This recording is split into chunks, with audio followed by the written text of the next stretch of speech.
Hello, cemetery enthusiasts. Welcome to Most Holy Trinity Cemetery in Brooklyn, New York. This is not some random cemetery, but Brooklyn's premier metal cemetery. That's right, all the graves are made of metal. Burials began here at Most Holy Trinity in 1851. Welcome to Holy Trinity Cemetery. Oh, you're the Holy Trinity Cemetery? Well, we're the Most Holy Trinity Cemetery. That's more holy, more Trinity. That's right, we're doing the most.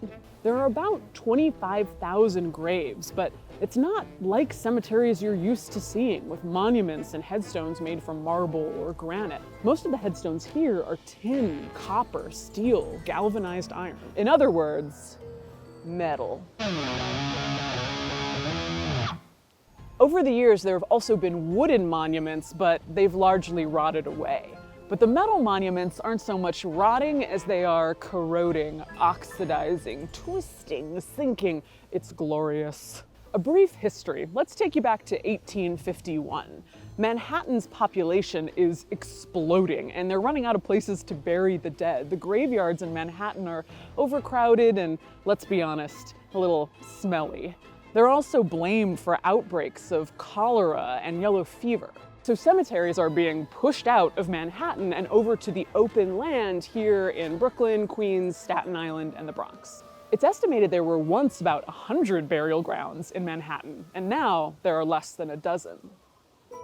So what is Most Holy Trinity's specific story? Well, originally it was a small parish church for German Catholics, but they wanted that land for a new church and school, so they exhumed everyone and moved them over here.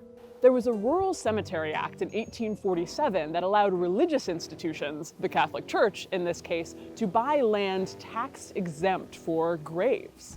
They bought the initial 4 acres of Most Holy Trinity for $1,025, which is not what Brooklyn real estate goes for these days. But even at the time, it was $32,000 in today's money, so it was still a significant investment on behalf of the church. So let's talk about what I'm most interested in, the metal.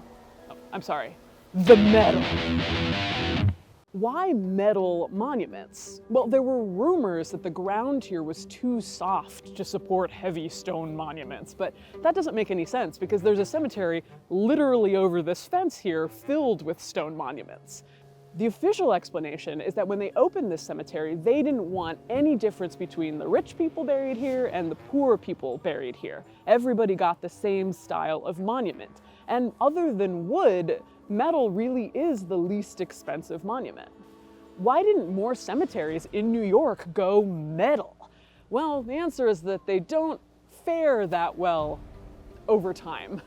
I mean, I think they look awesome, but most of the monuments here are made from more malleable metals like tin, which will absolutely sink and warp over time.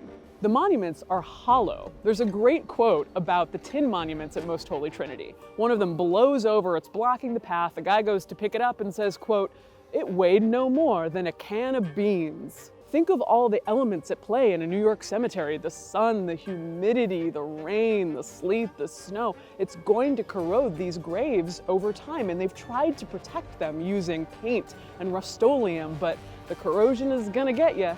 Much like the decay of your own dead body, right? Remember, most of these headstones didn't have anything like a cement base to keep them from toppling over. If they did have a base, it was probably wood, and those have rotted away, so. Fun fact about the tin monuments. Tin on the periodic table has 2 extra electrons, so it bonds with acids and bases that need 1 or 2 electrons. Each time it bonds, it changes and is no longer tin. So over time, it chemically reacts itself away. Got some good news and some bad news about the copper graves. Over time, exposed to the elements, copper develops a green patina. Think the Statue of Liberty. Not only does it look cool, but it actually protects the copper underneath. Bad news, copper attracts robbers. They've had a huge problem over the years with people coming in and stealing the copper monuments and headstones right out of the ground. As recently as 1990, 2 guys were tossing copper monuments over the fence into their getaway shopping cart outside the cemetery. They were caught and charged.